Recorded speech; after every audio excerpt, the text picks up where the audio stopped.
सभी को मेरा नमस्ते। सॉफ्टवेयर क्लास के ऊपर ये मेरा पहला वीडियो है। इस वीडियो में हम मोबाइल फोन में पाए जाने वाले सभी प्रकार के सॉफ्टवेयर के बारे में जानेंगे। तो सबसे पहले सॉफ्टवेयर क्या है इसके बारे में हम जान लेते हैं। मोबाइल फोन एक डिजिटल सर्किट है और डिजिटल सर्किट डिजिटल आईसीओ से बना होता है। डिजिटल आईसीओ को काम करने के लिए प्रोग्राम चाहिए होता है। बिना प्रोग्राम के डिजिटल आईसी काम नहीं करते और इन्हीं प्रोग्राम को इकट्ठित रूप में सॉफ्टवेयर कहा जाता है। मोबाइल फोन में कुल 4 टाइप्स के सॉफ्टवेयर पाए जाते हैं। पहला है आईसी के भीतर पाए जाने वाला फर्मवेयर, दूसरा बूट लोडर, तीसरा ऑपरेटिंग सिस्टम जिसको हम एंड्रॉयड वर्जन भी कहते हैं, चौथा एप्लीकेशंस तो हम सभी को पता है, जैसे कि मोबाइल में पाए जाने वाला camera applications, YouTube application, Chrome application, ये सभी एप्लीकेशन सॉफ्टवेयर है। तो चलिए इन सभी को हम एक एक करके समझते हैं। IC firmware programme. आईसी के बहुत सारे पिंस या फिर कहें बॉल्स होते हैं। इन बॉलों में से ज़्यादातर बॉलें इनपुट और आउटपुट के लिए उपयोग किए जाते हैं। कौन से पिन को कब और कैसे इनपुट या फिर आउटपुट के लिए उपयोग किया जाना है, ये पूरा निर्धारण आईसी के भीतर पाए जाने वाला फर्मवेयर प्रोग्राम करता है।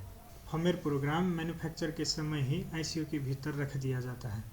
किसी कारणवश फर्मवेयर प्रोग्राम करप्ट हो जाए तो वो आईसी पूरी तरह से काम करना बंद कर दे। फर्मवेयर प्रोग्राम करप्ट हो जाने के बाद ईएमसी के अलावा हम किसी भी आईसी के फर्मवेयर प्रोग्राम को रिपेयर नहीं कर सकते। Boot loader program. सभी आईसीओ के भीतर फर्मवेयर प्रोग्राम इंस्टॉल हो जाने के बाद ये आईसी काम करने के लिए रेडी होते हैं, लेकिन इन आईसीओ से कब और कैसे काम करवाना है वो पूरा कंट्रोल जो होता है वो सीपीयू के पास होता है।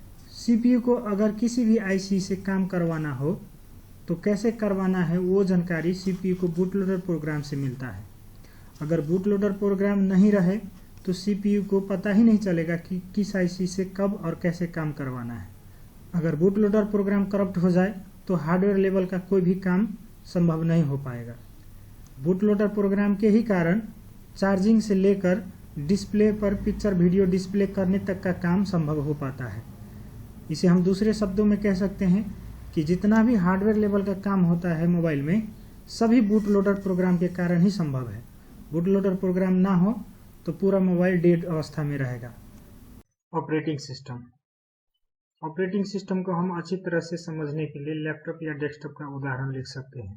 लैपटॉप और डेस्कटॉप में आपको कोई भी एप्लीकेशन चलाना हो, जैसे कि ऑफिस, एक्सेल, पावर पॉइंट, तो उससे पहले आपको लैपटॉप या डेस्कटॉप में विंडोज का जो ऑपरेटिंग सिस्टम है, विंडोज 7, विंडोज 8, विंडोज 10 इंस्टॉल करना होता है। बिना ऑपरेटिंग सिस्टम इंस्टॉल किए आप लैपटॉप डेस्कटॉप में कोई भी एप्लीकेशन इंस्टॉल और रन नहीं कर सकते। इसी प्रकार एंड्रॉयड मोबाइल के केस में भी एप्लीकेशन रन करने के लिए एंड्रॉयड ऑपरेटिंग सिस्टम इंस्टॉल करना पड़ता है। Android operating system Google company द्वारा बनाया जाता है। इस पिक्चर में आप देख सकते हैं एंड्रॉयड ऑपरेटिंग सिस्टम के बहुत सारे वर्जन हैं। अभी जो लेटेस्ट वर्जन चल रहा है एंड्रॉयड 10, 11 और 12। गूगल द्वारा मोबाइल ऑपरेटिंग सिस्टम रिलीज कर दिए जाने के बाद मोबाइल मैन्युफैक्चर कंपनियां अपना अपना यूजर इंटरफेस, सिक्योरिटी सिस्टम और डिफ़ॉल्ट ऐप ऐड करने के लिए एंड्रॉयड ऑपरेटिंग सिस्टम को मॉडिफाई करती हैं।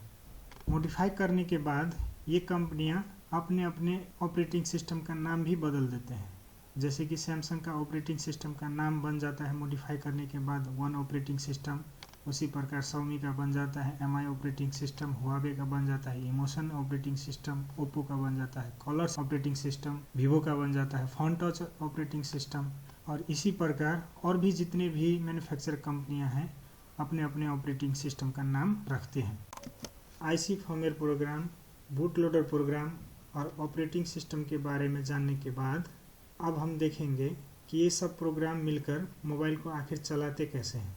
तो एक हम एग्जांपल लेते हैं कैमरा के ऐप का। सभी मोबाइल में कैमरा ऐप होते हैं। वो कैमरा ऐप खोलने के बाद आखिर मोबाइल में होता क्या क्या है, कैसे ये ऐप खुलने के बाद हम डिस्प्ले पर देख पाते हैं कि कैमरा कौन सी तस्वीर कैप्चर कर रहा है। तो चलिए प्रोसेस वाइज हम जानते हैं। तो सबसे पहले हम कैमरा जो ऐप है उसको ओपन करते हैं। ये कैमरा ऐप ओपन होते ही सबसे पहले ऑपरेटिंग सिस्टम को पता चलता है। ऑपरेटिंग सिस्टम को पता चलने के बाद ये ऑपरेटिंग सिस्टम बूट लोडर के जरिए सीपीयू को कहता है कैमरा एप्लीकेशन खुल चुका है। आप कैमरा को खोल दीजिए। कैमरा को खोलने के लिए CPU को बूट लोडर प्रोग्राम से इंस्ट्रक्शन मिलते ही CPU के भीतर जो फर्मवेयर प्रोग्राम है वो फर्मवेयर प्रोग्राम के हेल्प से CPU कैमरा को और डिस्प्ले को दोनों को ओपन करता है।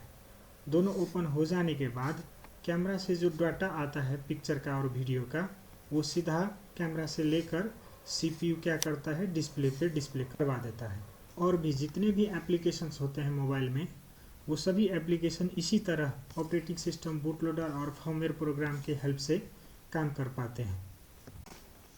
बूट लोडर ऑपरेटिंग सिस्टम और एप्लीकेशंस प्रोग्राम के साथ सिक्योरिटी डाटा और कैलिब्रेशन डाटा को ऐड करने के बाद फुल फ्लैश फाइल बनता है। सिक्योरिटी डाटा के अंदर IMEI नंबर जैसे डाटा होते हैं। कैलिब्रेशन डाटा के अंदर 3G, 4G, 5G का नेटवर्क डाटा, वाईफाई और ब्लूटूथ के लिए कैलिब्रेशन डाटा होते हैं। किसी मोबाइल का फ्लैश फाइल जब हम इंटरनेट से डाउनलोड करते हैं तो उसमें सिक्योरिटी डाटा नहीं होता और कैलिब्रेशन डाटा हो भी सकता है और नहीं भी हो सकता है। इसीलिए अगर सिक्योरिटी डाटा और कैलिब्रेशन डाटा भी किसी फ्लैश फाइल में रखा जाता है तो उसको हम फुल फ्लैश फाइल कहेंगे। नेट पर से जब हम डाउनलोड करते हैं फ्लैश फाइल तो वो फुल फ्लैश नहीं माना जाता, इसीलिए उसको हम factory image, factory flash file, factory ROM ही कहते हैं। फ्लैश फाइल एक बार मोबाइल में फ्लैश कर देने के बाद मोबाइल पूरी तरह से रेडी हो जाता है काम करने के लिए। फ्लैशिंग के दौरान फ्लैश फाइल को रोम IC के भीतर रखा जाता है, जो कि एक मेमोरी IC है। ये मेमोरी IC सीधे CPU के साथ जुड़ा होता है। रोम IC मोबाइल में दो टाइप्स के पाए जाते हैं, एक eMMC और दूसरा UFS। फ्लैशिंग के दौरान जब फ्लैश फाइल रोम IC के भीतर रखा जाता है तब रोम IC को पार्टीशन किया जाता है।